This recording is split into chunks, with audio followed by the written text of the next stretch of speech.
10, 9, 8, ignition sequence on, engines on, 5, 4, 3, 2, 1, all engines running, launch commenced, liftoff, we have liftoff at 9:34 a.m. Eastern Daylight Time.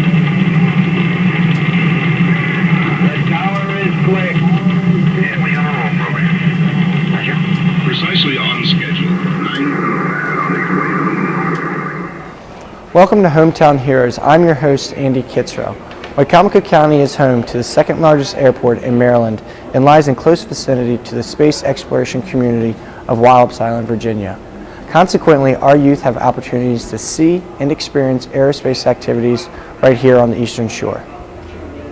In this episode, we highlight the Civil Air Patrol and rocketry programs, both which are currently available to local teenage youth. Not only have cadets in the Wicomico Composite Squadron of the Civil Air Patrol served our community, they have competed alongside students at Wicomico High School in the National Rocketry Competition with great success. The Civil Air Patrol and rocketry programs provide students with hands-on learning experiences which may start them down a career path in an exciting and growing enterprise. These out-of-school time programs provide teens with purpose and a positive view of their future and the future of our community. Let's hear from some of the cadets in the Civil Air Patrol and a graduate of the Y-High Rocketry team. My name is Luke Whittington, Cadet Airman First Class Whittington, in Wicomico Composite Squadron MD-086. This is the Civil Air Patrol, and the way I got involved with it, I took an airplane ride when I was younger, and it was great. I loved how it felt and everything, so I wanted to further my dreams. So I came to the Wicomico Composite Squadron of the Civil Air Patrol, and it just exposed me to a lot of things that you wouldn't be exposed to before. We do ground team missions, we do air support, and it's like we look for downed airplanes that go down because of technical malfunctions and poor navigation, and we go out and find them, save as many lives as we can. I'm a senior member of the Wicomico County Civil Air Patrol Squadron. I am their Aerospace Education Officer. Aerospace education is one of the key curriculums in the Civil Air Patrol program. It's one of the main reasons why young people join Civil Air Patrol.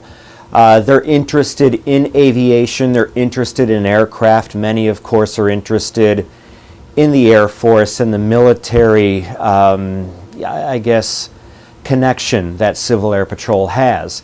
My name is Zachary Jones. I'm the cadet commander here. I got involved because a friend of mine was talking about it. He was more into the aviation part of it, but I wanted to see what it was all about, so I showed up, and before I knew it, I was getting really involved with the search and rescue part of it. I'm a little bit into the aviation part of it, but I'm more into the ground team part of it. And here at Civil Air Patrol, we do ground team, search and rescue. We do aviation with orientation flights for cadets and everything. I'm Lieutenant Dave Argentary. I'm the squadron commander for the Wicomico Composite Squadron here of the Civil Air Patrol. I've been a member for almost 2 years, and I got involved literally by I was driving down the airport road when I moved to this area from Washington, D.C., and I saw the CAP building, and I thought, that's the kind of work I want to do. I was looking for community service work in the area. When I came here, I was interested primarily in selfish pursuits. I wanted to fly planes. I didn't really want to work with cadets. I just wanted to play Army a little bit. And it only took about a week or so before I really fell in love with working with the kids. I do very little flying now. I work with them on ground team stuff. I'd never been camping as a kid, and so it was as much a learning experience for me as it was for them. The Civil Air Patrol is responsible for 95% of all inland U.S. search and rescue activities.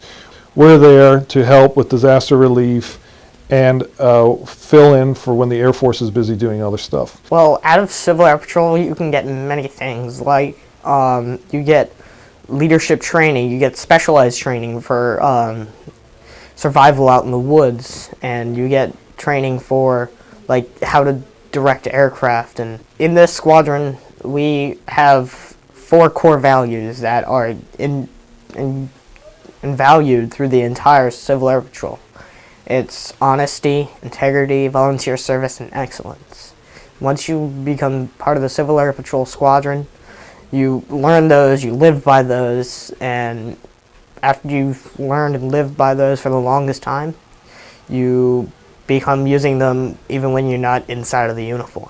The respect and everything, you learn that through the experiences that you go through in Civil Air Patrol.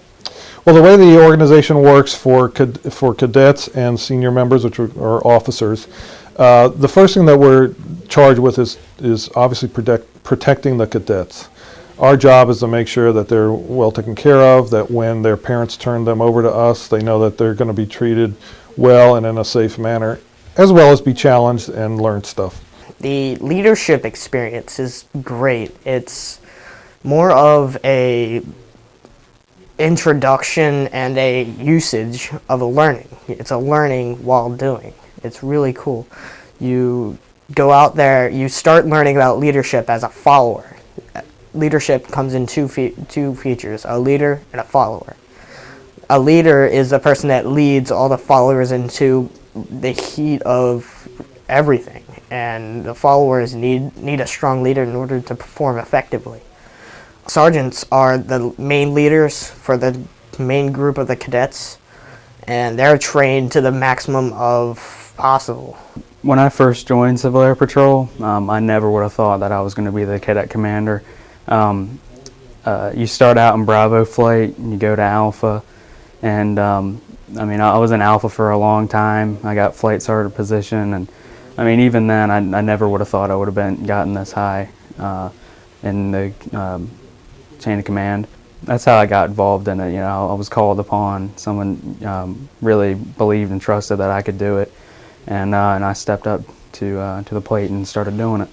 The way that we normally get involved inside the actual squadron without going out into the field is we show up here 6 o'clock every Thursday, unless it's like a major holiday or something like that, and we come here, we do some classes like FEMA classes, and we also do safety classes. We actually have a safety officer, and it's more of a learning like book work more than it is out in the field. But when you're out in the field, it's just all that learning that you did book work. It's the best that you'll ever get. Search and rescue, pretty much what it is you come here and we give you training on our procedures on how to find missing aircraft, missing people, things such as that. And I've been doing it a while now. So when we go out on missions, emergency services missions, I will lead a ground team of cadets and at the site, and we will do whatever needs to be done particular to that event. For example, we've done stuff where we've done missing person searches, we've done crash site surveillance setup, so that means we form a perimeter around a crash site so to make sure that people stay out of it, so we maintain the site for the investigators to look through. And we've also done obviously missing planes or down planes missions where we go and try to find those. In community service, we do a lot. I had this one search and rescue. It's from the Christine Shetty up in Somerset County, and we ended up looking at the most influential part of the search and rescue, and it was to no avail, but we did gather a lot of good evidence for the family that was in need. It makes me feel great to be able to be a part of search and rescue and to be able to help people that I know need my help and everything.